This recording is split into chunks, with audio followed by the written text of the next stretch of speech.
Hello and welcome back. My name is Dr. Christopher Gennari, and this is Great Big History Podcast.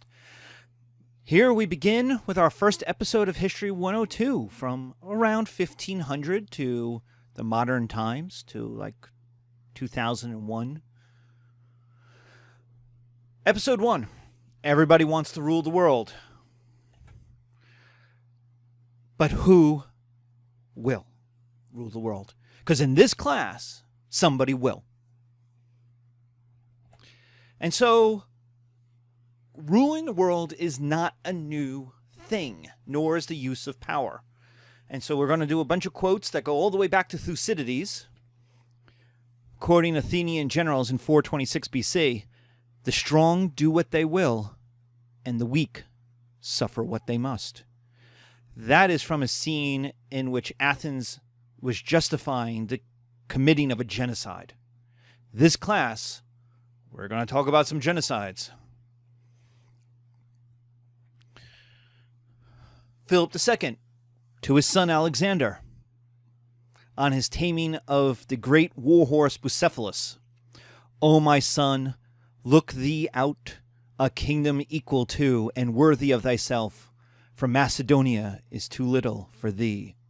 If you're an Iron Maiden fan, you know the song Alexander the Great off Somewhere in Time album has a rewriting, a more modern version of that quote from Plutarch.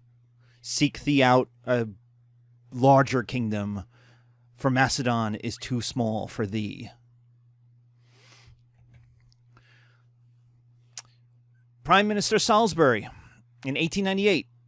"The living nations will gradually encroach on the territory of the dying, and the seeds and causes of conflict amongst civilized nations will speedily appear."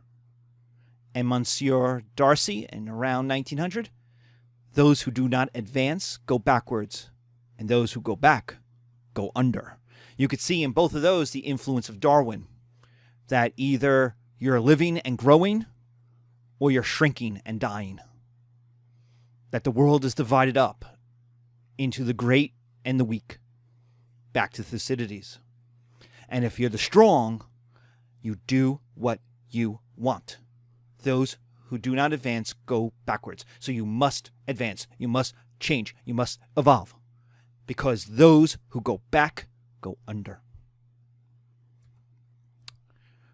Alexis de Tocqueville in Democracy in America, which we'll see again and again in this class. "There are two great nations in the world." Now remember, he's writing in 1835. "There are two great nations in the world, which, starting from different points, seem to be advancing toward the same goal, the Russians and the Anglo-Americans," meaning the United States. "Each seems to be called by some secret design of Providence, one day to hold in its hand the destinies of half the world. All other nations seem to have reached their natural limits, and they have only to maintain their power, but these are still in the act of growth."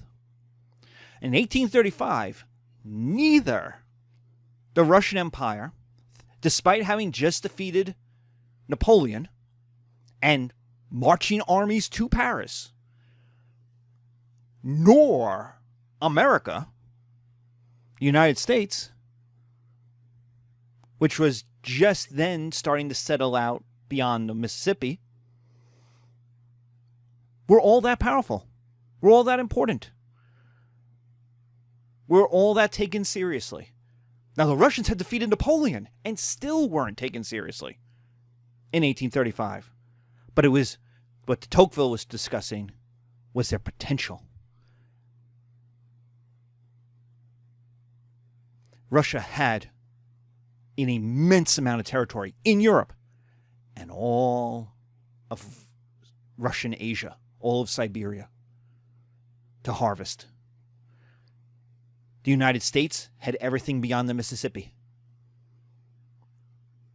Now, half of that beyond the Mississippi was Mexico, was northwestern Mexico. And Tocqueville's already talking about how the United States was going to take that part of Mexico.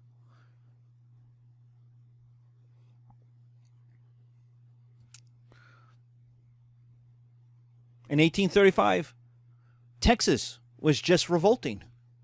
gaining its independence from Mexico. And so again, those who advance, Russia and the United States were advancing. They had size. Hobbes. Why did the gods make kings and queens, if not to protect the ones who cannot protect themselves? Meaning there is a rightful role for government and for kings and queens. The strong do what they will. That's Hobbes in Leviathan in the 1650s. Or, how about in the 2000s? Jorah. No, you are the blood of the dragon. Dragons plant no trees. Remember that. Remember who you are, what you are made to be. Remember your words. Daenerys, fire and blood. Daenerys of the House Targaryen, first of her name, the unburnt, queen of the Andals, the Rhonar, the first men, queen of Meereen, Khaleesi of the great grass sea, protector of the realm, lady regent of the seven kingdoms, breaker of chains, and mother of dragons. Right about here, I should quote Ani DeFranco's song, "Everyone wants to be an effing Napoleon." Everyone in this, so far we've talked about, all talked about it. And I will end this small little lecture with Eddie Izzard. In one of his masterful stand-up scenes, where he basically describes our class. Boy, your diary must look odd.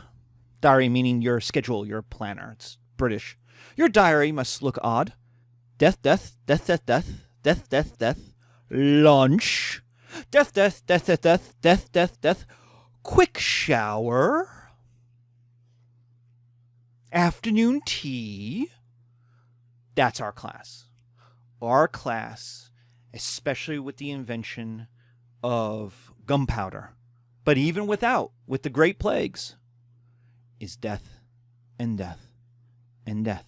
And we will talk about other things. We'll talk about the Taj Mahal, which itself is a brilliant, beautiful building built to commemorate a death.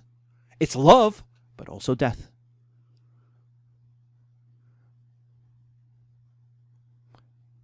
We'll talk about science and enlightenment. Descartes will invent the individual. The Reformation. Catholic church art going up on the walls, Michelangelo. But we'll also talk about death and death and death and the trauma of this class, the trauma on the people and the events.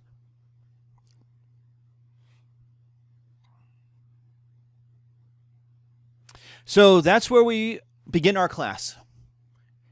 Everyone wants to rule the world. Everybody wants, and everyone wants to be Napoleon. And to do that, you have to break a lot of systems, a lot of people. You have to cut the heads off the rich. You have to destroy the poor. You have to grind the poor down into a nub. You have to enslave millions of people. This is a hard class. But it gets us. It creates us. It invents us. The world you live in is the sum, is the addition, is the subtraction, is the multiplication of all of these things.